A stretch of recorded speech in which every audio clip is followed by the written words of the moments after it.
Risks that have been identified Mm-hmm. certainly need to be incorporated into the policies. And that's a good point you brought up, because these things are not necessarily, in the environmental or safety regulations or something you've been doing as a company. These are things that kind of pop up as changes in the insurance industry. These are changes that have to be melded in, and those risks need to be identified.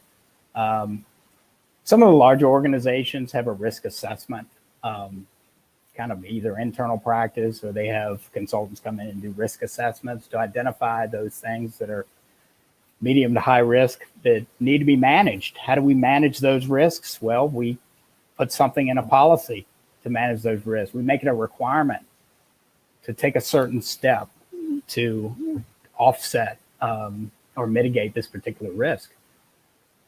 So yes, these are living documents. These are living documents. Absolutely. Yeah.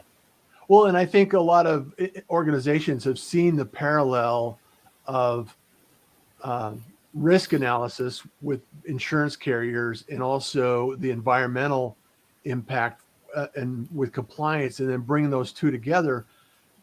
I know that the risk factor and the overall percentages we're paying for insurance go down as we reduce our accidents, reduce our exposure to environmental concerns or anything like that. And obviously there's some actuarial numbers in there at some point in time, and if anything we can do to reduce our organizational level below those numbers, we're going to be more efficient as an organization. So and you may, to that point, you may have to demonstrate to an insurance company that you're doing something, or you have such a program to mitigate that risk in order to bring your premiums down. Absolutely.